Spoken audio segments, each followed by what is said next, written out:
Hello అండి. అందరూ బాగున్నారా? బాగున్నారనే కోరుకుంటున్నాను. బికాజ్ ఈ సీజన్‌లో అందరికీ జలుబు, దగ్గు, జ్వరం. సో, కాస్త జాగ్రత్త పడండి. ఎందుకంటే ఈ వెదర్ అలాంటిది. మీరు ఎంత కేర్ తీసుకున్నా సరే అది తక్కువే. వీలైనంత హోమ్ ఫుడ్ తినండి. అండ్ చల్ల వస్తువులు తీసుకోవడం తగ్గించండి. సో, నా ఫ్లైట్‌లో ఒక సిట్యుయేషన్ అయిందనమాట. So, I thought I will just share it with you guys. Situation ఏంటంటే ఒక కపుల్ ఉన్నారు with small kid 4 years old అనుకుంటా వాళ్ళ సన్.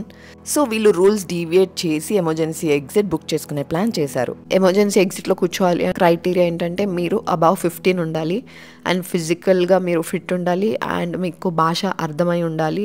ఎమర్జెన్సీ టైంలో మీరు ఆ డోర్ ఓపెన్ చేయగలగాలి. సో ఈ కండిషన్స్కి మీరు సూటబుల్ అయితే తప్ప మీరు ఎగ్జిట్ రోలో కూర్చోలేరు. దీనికోసమని ఆల్రెడీ బుక్ చేసుకునే టైంలోనే మనకి వెబ్సైట్లో ఆ సీటింగ్ క్రైటీరియా ఆల్రెడీ చెప్తుంది.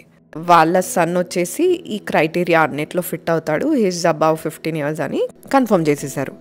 సో ఇప్పుడు వీళ్ళు ఎయిర్పోర్ట్కి రీచ్ అయిన తర్వాత చెక్ ఇన్ కౌంటర్కి వెళ్ళాల్సి వస్తుంది కదా బ్యాగ్ చెక్ ఇన్ చేయడానికి. సో అప్పుడు మా గ్రౌండ్ స్టాఫ్ వచ్చేసి డీటెయిల్స్ చూసేసరికి ఇంకా మైనర్ కాబట్టి ఎమర్జెన్సీ ఎగ్జిట్ ఇవ్వలేము అని చెప్పిన వెంటనే ఇంకా ఈ ప్యాసింజర్స్ చాలా రూడ్గా బిహేవ్ చేయడం స్టార్ట్ చేశారు. Security gate, boarding gates and ఆ కోపం ఎవరి మీద చూపెట్టాలో తెలియక వాళ్ళ 4 year కిడ్ మీదే కోపం అంతా చూపించేశారంట.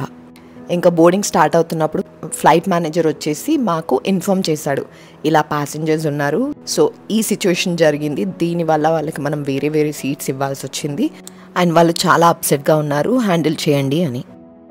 సో ఇలాంటి సిచ్యువేషన్లో మనకి 2 ఆప్షన్స్ ఉంటాయి. ఒకటి ఆ ప్యాసింజర్స్ని ఆఫ్లోడ్ చేసేయడం, లేదంటే ఆ ప్యాసింజర్స్ వేరే సీట్లో కూర్చోవడానికి కన్విన్స్ అవ్వడం.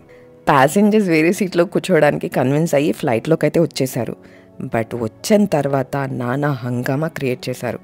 వచ్చి రాగానే క్రూతో ఆర్గ్యూ చేయడం, ఫ్లైట్లో రూల్స్ పాటించకపోవడం.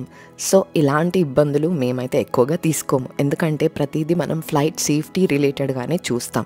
ఇమాజిన్ ఈ ప్యాసింజర్స్ ఇప్పుడే ఇలా బిహేవ్ చేస్తున్నారంటే ఇంకా డోర్ క్లోజ్ చేసి టేక్ ఆఫ్ అయిన తర్వాత మనం అలాంటి సిచ్యువేషన్స్ అవాయిడ్ చేయడానికి ఇంకా జరుగుతున్న సిచ్యువేషన్ గురించి కెప్టెన్కి ఎక్స్ప్లెయిన్ చేసి ఇంకా వాళ్ళని ఆఫ్లోడ్ చేసేయాలి అనే డెసిషన్ మేము తీసుకున్నాం.